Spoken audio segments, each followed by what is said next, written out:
16장 1절부터 10절까지 한 절씩 교독하겠습니다. 이스라엘 자손의 온 회중이 엘림에서 떠나 엘림과 시내산 사이에 있는 신 광야에 이르니 애굽에서 나온 후 둘째 달 15일이라. 이스라엘 자손 온 회중이 그 광야에서 모세와 아론을 원망하여 이스라엘 자손이 그들에게 이르되 우리가 애굽 땅에서 고기 가마 곁에 앉아 있던 때와 떡을 배불리 먹던 때에 여호와의 손에 죽었더라면 좋았을 것을 너희가 이 광야로 우리를 인도해 내어 이 온 회중이 주려 죽게 하는도다. 그때에 여호와께서 모세에게 이르시되 보라, 내가 너희를 위하여 하늘에서 양식을 비같이 내리리니 백성이 나가서 일용할 것을 날마다 거둘 것이라. 이같이 하여 그들이 내 율법을 준행하나 아니하나 내가 시험하리라. 여섯째 날에는 그들이 그 거둔 것을 준비할지니 날마다 거두던 것에 갑절이 되리라.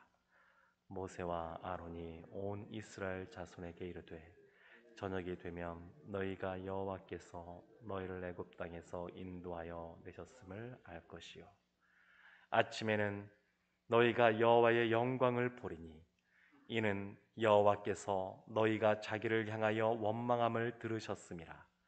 우리가 누구이기에 너희가 우리에게 대하여 원망하느냐. 모세가 또 이르되 여호와께서 저녁에는 너희에게 고기를 주어 먹이시고 아침에는 떡으로 배불리시리니 이는 여호와께서 자기를 향하여 너희가 원망하는 그 말을 들으셨음이라. 우리가 누구냐? 너희의 원망은 우리를 향하여 함이 아니요 여호와를 향하여 함이로다. 모세가 또 아론에게 이르되 이스라엘 자손의 온 회중에게 말하기를 여호와께 가까이 나오라. 여호와께서 너희의 원망함을 들으셨느니라 하라. 아론이 이스라엘 자손의 온 회중에게 말하매 그들이 광야를 바라보니 여호와의 영광이 구름 속에 나타나더라. 아멘. 예전에 사회에서는 웰빙이라는 그러한 단어가 참 많이 유행했습니다. 이 세상을 살아가는 우리가 건강하게 잘 사는 것에 관심이 있다 보니까 이 웰빙이라는 단어가 참 많은 곳에서 쓰였습니다. 그러다 수년 전부터 웰다잉, 어떻게 하면 죽음을 잘 맞이할 것이냐, 이 웰다잉에 대한 말들도 많이 나오고 있습니다. 그런데 이러한 웰빙이나 이 웰다잉이나 사회에서 말하는 이러한 표현들은 그 시작점이 출발점이 어디냐면 우리입니다. 우리. 그러니까 사람으로서 인간으로서의 우리가 어떻게 하면 잘 살아가고 어떻게 하면 또 잘 죽음을 맞이할 것이냐, 여기에 관심이 있습니다. 종교개혁가 루터는 날마다 우리는 죽어간다, 그렇게 말을 했습니다. 우리는 날마다 살아간다 이렇게 표현하곤 하는데 루터는 그것이 아니라 사람이 태어나면 갈 곳이 정해져 있고 그날을 향하여 하루하루 죽음을 이제 앞당기는 것이기 때문에 우리가 죽어간다 이렇게 표현했습니다.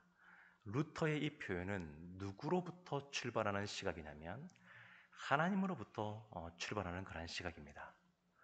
하나님이 바라볼 때는 우리가 날마다 하나님 나라를 향하여 나아가는 그러한 삶을 살아야 되고 또 그렇게 사는 존재라고 하는 것입니다. 지난 1년 동안 코로나19 이 팬데믹으로 말미암아 우리 사이에 전 세계 모든 사람들에게 마찬가지일 텐데 이 전염병 때문에 사람들의 마음에 불안함이 생기고 또 죽음에 대한 그런 공포가 찾아오고 사람들이 우울해지고 그런 것 때문에 이런 것들이 참 많이 나타났습니다. 지금 인도에서는 하루하루 확진자가 많을 뿐만 아니라 이 사망자도 너무 많아서 어떻게 뒤처리까지 하기 어려운 그러한 상황 속에 놓여 있다. 그래서 최상류층뿐만 아니라 중산층에서도 인도를 탈출하는 일들이 있다. 이런 것을 기사로 접하고 있습니다. 그러니까 죽음이라고 하는 것이 굉장히 사람들에게 가까이 있다라고 하는 것을 지난 1년 동안 코로나 팬데믹을 통하여 우리가 경험하고 있습니다. 근데 우리가 이와 같이 하루하루 우리가 살아가지만 그러나 우리가 이 죽음에 대해서 어떻게 생각하느냐는 오늘날 우리가 어떻게 살아가는 거냐는 것과 아주 긴밀하게 연결되어 있습니다. 우리가 우리에게 주어진 삶을 하나님 앞에서 잘 살기 위해서는 하나님 앞에서 이 죽음이 어떠한 것인지, 그리고 우리가 죽음을 어떠한 자세로 맞이해야 되는지, 거기에 따라서 이것이 달라지는 겁니다. 삶이 먼저 결정되고 그 방향대로 죽음을 향해 가는 것이 아니라 우리의 마지막이 어떠한지를 분명히 깨달아 알고 그 시각으로 이 세상을, 우리에게 주어진 이 삶을 어떻게 살아가느냐, 이것이 결정이 됩니다. 이스라엘이 애굽에서 탈출한 이후에, 구원받은 이후에 홍해를 지나고 마라, 쓴물이 있는 곳을 지나고 엘림, 그 물이 있는 그곳을 지나서 신광야라는 곳에 이르렀습니다. 그때가 둘째 달 15일인데 애굽에서 출발할 때가 첫째 달 15일이었으니까 한 달 만에 이 신광야에 이르렀습니다. 나올 때에 먹을 것을 바리바리 싸들고 나왔지만 그러나 200만, 300만 되는 그 이스라엘이 한 달 동안 그 많은 그러한 것들을 다 먹어서 소진한 것 같습니다. 그래서 그들 가운데 줄이는 그러한 일이 벌어졌습니다. 그래서 3절 말씀에 보게 되면 그 이스라엘 자손들이 모세와 아론을 향하여 원망하면서 이렇게 말을 합니다. 이스라엘 자손이 그들에게 이르되 우리가 애굽 땅에서 고기 가마 곁에 앉아 있던 때와 떡을 배불리 먹던 때에 여호와의 손에 죽었더라면 좋았을 것을 너희가 이 광야로 우리를 인도해 내어 이 온 회중이 줄여 죽게 하는도다. 애굽에 있을 때 고기를 굽는 그러한 가마 곁에 앉아 있었고 떡을 배불리 먹었다, 이렇게 말을 하는데 이것은 과장된 겁니다. 여성분들이 남성분들이 모여서 말하는 것 중에 별로 듣기를 원하지 않는 내용 중에 하나가 뭐냐면 군대 이야기입니다. 남자분들이 모여서 군대 이야기하면 뭔가가 자꾸 나오는데 가만히 듣다 보게 되면 굉장히 과장된 것을 볼 수 있습니다. 굉장히 과장되게 무엇인가 나오다 보니까 그것을 별로 여성분들이 듣고 싶지 않은 그런 것도 볼 수 있습니다. 지금 이 이스라엘 자손이 말하는 이것은 과장된 겁니다. 노역에 고생하는 그들을 향하여 그들을 고기를 옆에서 굽게 하고 그렇게 먹게 하고 그리고 떡을 배불리 먹게 하고 이런 일 없었습니다. 그러면서 그들이 그때를 그렇게 회상하면서 그때에 여호와의 손에 죽었더라면 좋았을 것을, 여호와께서 모세를 처음에 바로에게 보낼 때 뭐라고 말씀하시냐면 이 모세가 바로를 향하여 히브리 민족을, 히브리의 하나님을 예배할 수 있도록 보내라. 그렇지 않으면 하나님께서 전염병으로 치실 것이다. 이렇게 말을 했습니다. 그리고 실제로 10가지의 재앙 속에 전염병도 있었고 또 그들을 풍요롭게 하는 삶을 더 안정적으로 만들어주는 그러한 이방 신들, 다신교를 믿는 그러한 그들의 우상들을 하나하나 하나님이 깨뜨리셨습니다. 그러면 지금과는 다르게 우리는 코로나19 이 팬데믹에 이 사망하는 그러한 률 자체가 굉장히 낮은데 이때는 그것이 않고 눈에 보이는 때입니다. 얼마나 많은 그러한 전염병으로 사람들이 죽어나가는지, 애굽 사람들이 죽는지 그들이 직접 볼 때입니다. 그때 그들이 그런 걸 경험하면서 하나님이, 우리 하나님이 이런 분이시구나 라고 하는 것을 어떤 면에서 아주 깊이 뼈저리게 경험하고 느낄 수 있고 알 수 있는 그러한 환경 속에 있었습니다. 그런데 그들이 하나님을 향하여 뭐라고 말하는 거냐면 차라리 그때 죽는 것이 나았습니다. 이렇게 말을 하는 겁니다. 그 이유는 3절 뒤에 나오지만 이 광야로 우리를 인도해 내어 이 온 회중이 줄여 죽게 하는도다. 우리가 지금 배가 고프다. 먹을 것이 없다. 그들의 관심은 이 땅에서 먹는 빵에 있었습니다. 빵에. 떡에 있었습니다. 그러니까 이 세상을 살아갈 때 우리가 먹지 않고 어떻게 살아가느냐, 마시지 않고 어떻게 살아가느냐, 그러므로 먹고 사는 문제가 우리의 최우선 관심이 되어야 되고 그 문제를 가장 우선적으로 우리가 해결해야 된다. 이스라엘 자손이 그렇게 말하고 있는 겁니다.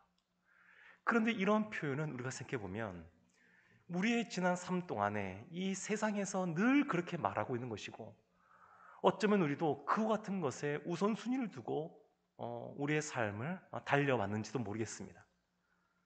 근데 하나님께서는 이들이 이와 같이 우리가 차라리 그때 죽는 것이 나았다 이렇게 말하는 그들을 향하여 그냥 두지는 않으셨습니다. 하나님은 이스라엘 자손을 아시고 그들을 사랑하시고 그들을 시험하시면서 계속해서 하나님을 더 의지하고 신뢰하는 사람으로 만들어 가고 계십니다. 이스라엘은 그들의 관심이 그들이 먹고 줄이는 곳에 있었습니다.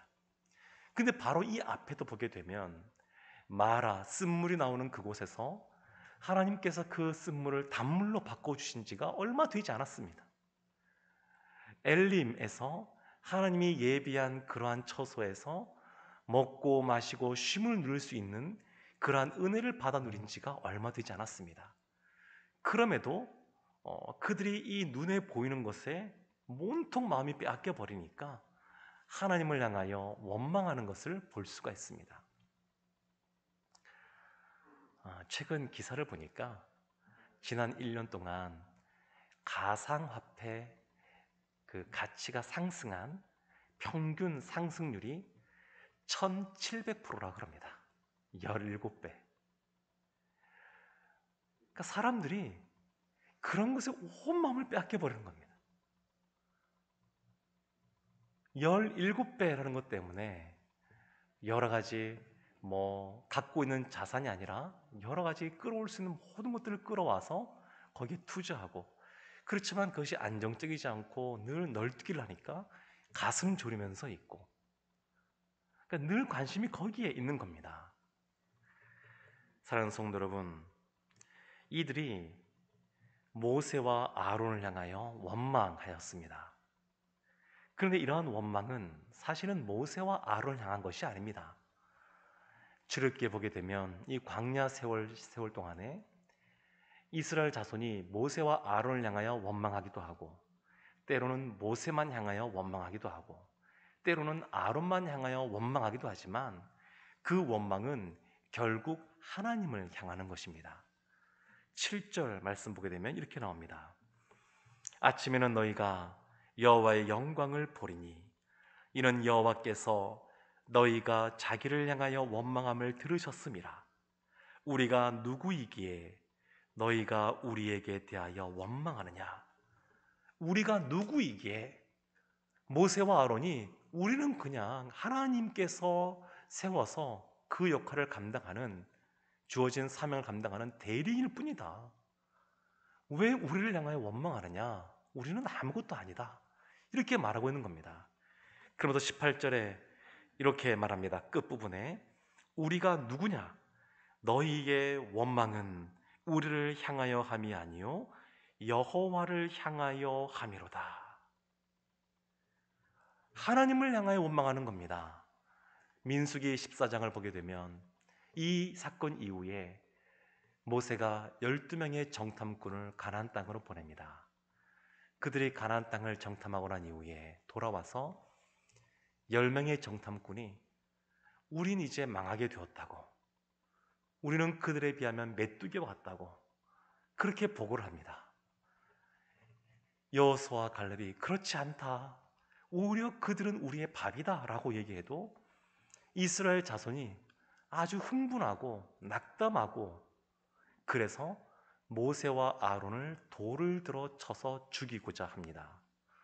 그때 하나님이 등장하셔서 뭐라고 말씀하시냐면, 이들은 너희를 지금 뭐라고 하는 것이 아니라 여호와 나 하나님을 멸시하는 것이다.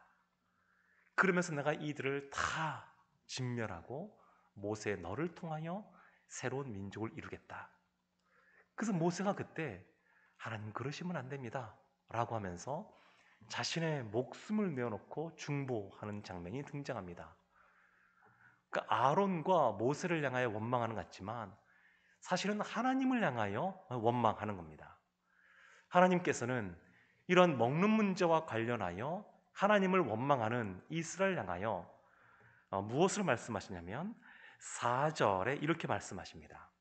그때에 여호와께서 모세에게 이르시되 보라, 내가 너희를 위하여 하늘에서 양식을 비같이 내리리니 백성이 나가서 일용할 것을 날마다 거둘 것이라. 이같이 하여 그들이 내 율법을 준행하나 아니하나 내가 시험하리라. 하나님이 이제 만나와 메추라기를 주겠다고 말씀하고 계십니다. 날마다 주시겠다고.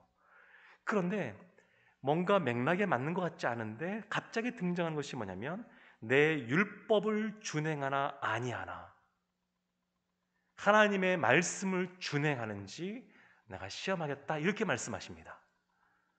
마라, 그 쓴물이 있는 곳에서도 마찬가지지만 여기에서도 하나님이 말씀하신 것은 뭐냐면 사람은 떡으로만 살아가는 것이 아니라 하나님의 말씀으로 살아간다고 하는 것을 하나님께서 분명하게 알려주고 계시는 겁니다. 이 세상을 살아갈 때도 마찬가지입니다. 우리가 어떻게 살아가느냐, 그것은 우리는 늘 먹고 마시는 문제를 1차 순위에 놓고 1순위에 놓고 그것에 대해서 우리가 그것을 감당하고자 애쓰는 삶들을 살기도 하는데, 그것이 아니라 가장 우선순위에는 하나님이 있어야 된다는 겁니다. 하나님이 우리를 만드시고 창조하신 하나님이 우리를 먹이시고 입히시고 우리를 마시게 하시는 분이라는 것을 믿고 그 하나님께 가장 우선순위를 두라는 겁니다. 어떻게 살아가느냐, 어떻게 죽느냐, 우리의 생각대로 판단하는 것이 아니라 우리의 생명도 하나님께 달려있고 하나님께서 그 모든 것을 주관하시기 때문에 하나님을 믿고 하나님 안에서 말씀으로 살아가는 삶을 살면 하나님께서 채워주시고 영광을 보여주시겠다고 말씀하십니다. 그것이 10절 말씀에 이렇게 정리가 되어서 나타납니다. 아론이 이스라엘 자손의 온 회중에게 말하매 그들이 광야를 바라보니 여호와의 영광이 구름 속에 나타나더라. 하나님이 모세를 통하여 여호와에게 가까이 나아오라 했습니다. 광야로 나아왔습니다. 광야에 무엇이 있습니까? 아무것도 없습니다.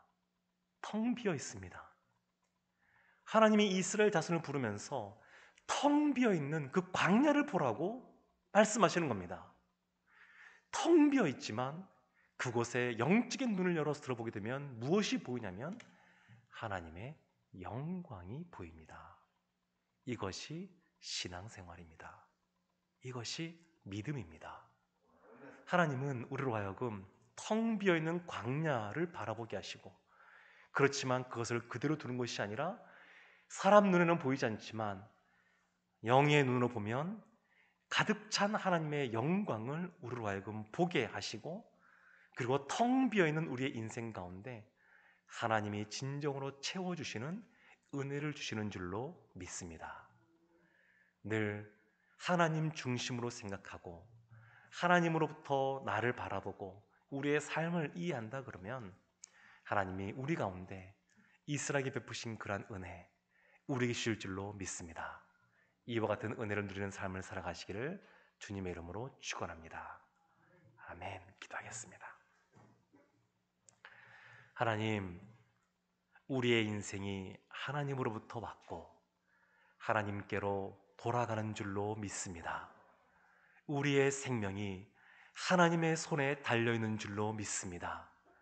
늘 그것을 기억하고 이 세상 살아갈 때 떡으로만 살아가는 것이 아니요 하나님의 말씀으로 살아가는 것을 믿고 믿음으로 텅 비어 있지만 광야를 믿음으로 바라보고 하나님의 영광을 바라보고 나아가는 우리 모두가 되게 하여 주옵소서. 이스라엘의 모든 피도를 아시는 주님께서 흘러 넘치게 은혜를 부어주신 것처럼 우리의 삶 속에서도 하나님이 채워주시고 흘러 넘치게 은혜로 함께하여 주시옵소서. 예수님의 이름으로 기도합니다.